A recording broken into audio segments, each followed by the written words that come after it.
Today we want to talk about property investment. My name is Charles from Alif. There are a number of factors you look at before you decide today I'm going to purchase a property. It can be land, it can be an apartment, it can be a villa. You can buy it in Kisumu, Eldoret, Mombasa, Nairobi. But before you decide as an individual, you want to wake up and go and buy something for yourself. There are some of the factors that you really have to look at, and we'll be covering this from time to time so that you keep at part to what's happening in the market. And one of the key or some of the key factors we cover would be factors surrounding location. Location, I think, is very key. Financial goals for you as an individual. Legalities surrounding the property, and are you buying it to stay in it, to invest? Are you buying it to speculate and sell it later? We will address all that in some of the sessions that we'll be running. Some of the key factors when it comes to property in investment in Kenya, and especially if you're in individuals. And I think this time round we have to do it different. We don't want you to wake up and decide there's this land a friend has told me about. Let me jump onto the bandwagon. Yeah. One of the key things is you need to have an investment goal and strategy. What are you keen on? What areas are you keen on investing, and where are you investing? Are you just investing for speculation? Are you investing for capital appreciation? Are you investing for regular income? Because a while ago, people will just decide I would buy land probably in Nanyuki. This is just an example. In Naivasha, in Kamulu. But you find that after a couple of years, you have so much land, yeah, which you don't know what to do with it, or you don't know how to liquidate, or it's not really earning you anything. And when you compare that with the capital appreciation, then there is nothing. So I think the first important key thing is, as an individual, you sit down and come up with an investment strategy as far as real estate is concerned. What areas do you want to invest in, and are these areas you'd be comfortable in, and where are you really investing? The other key factor is financial planning, which is very, very important. Are you financing yourself? Is your family financing you? Are you being financed by the bank? And is your workplace financing you? So you look at the budgets vis-a-vis the areas you need to invest in, and definitely look at your income and be able to say that this is how much I can buy at this point in time, and definitely grow from there. So financial planning is very key. The other thing which most people don't do is market research. So you just wake up because you heard that land is being sold in a far area, and because you hear that there's a bypass coming around, and you feel like, man, I think this is something I want to jump into.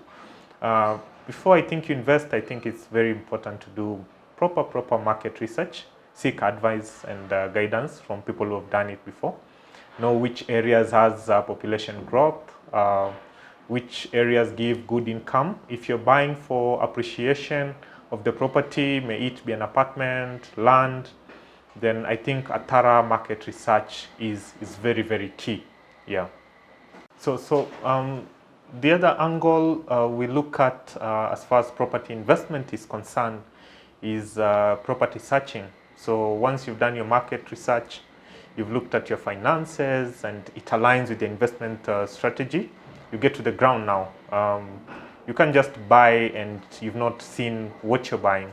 If you're buying an apartment, definitely you have to know where it's located, what amenities are in that neighborhood or environment, and how quickly can you get there, and what are the rental incomes for this matter an apartment. If you're buying land, how accessible is it? If you're planning to buy and build, then accessibility really matters, amenities matters. because probably you'd have a family and you need the kids to go to a good school in the neighborhood. You need a nearby hospital or healthcare facility. So you gotta visit and see where you're buying. Yeah, you can't just wake up and somebody has told you about property and you just want to make your first deposit 10%. If you're not able to see what you're buying, then at least send a relative. That's what I see. What most of our clients do: send a relative, let them go see, and before you put any payment down, then you need to do a proper property search of where you're going to invest your money into. The other factor we look at is property financing now. So you've identified that you want family to finance, then you gotta tell them how much do you have. You want the bank to finance. I think it's important to understand how the bank process works. From where I sit, I know bank doesn't finance off-plan, but you can buy land through the bank as long as the documents are pretty watertight. And for apartments which are ready, then it's very much easy, because again also there are documents of ownership. So banks can finance based on your income also. So those are the options I think you need to look at. If you're buying off plan, then your savings would work, because off plan you gotta put in some money in, like 20%, 30% of the property price.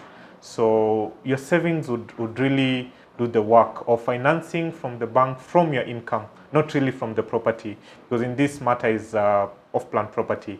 So banks really don't go in that. So your savings would work. So you need to look at what available financing options do you have. So once you've done your search, you're comfortable, and now you want to buy the property and you have your money in together, then you gotta now go through the process of paperwork.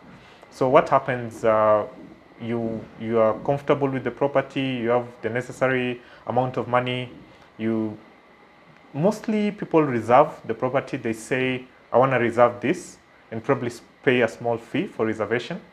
If not reservation, then you give an offer to the property sellers or the investment firm you're dealing with.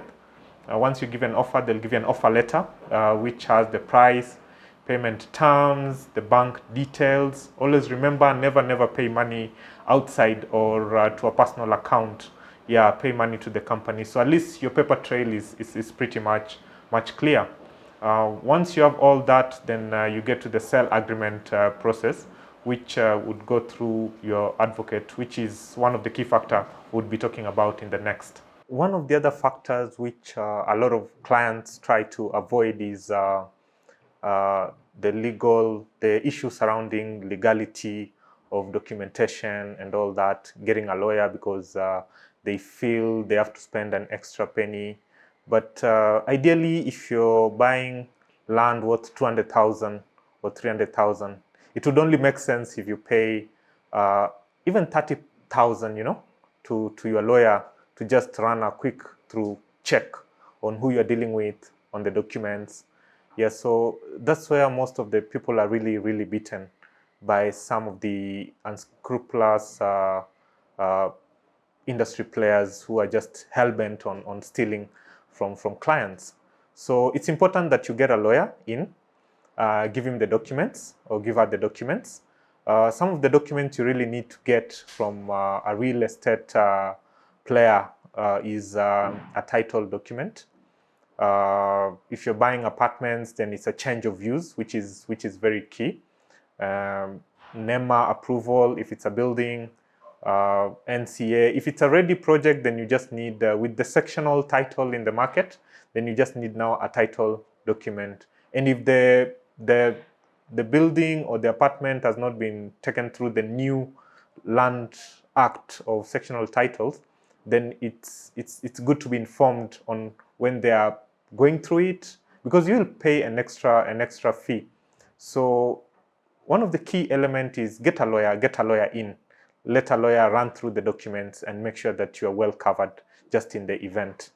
Once your lawyer has run everything, this is part of due diligence to make sure everything is okay. Then the other factor is now closing on the sale. Closing in the sale is ideally signing a sale agreement.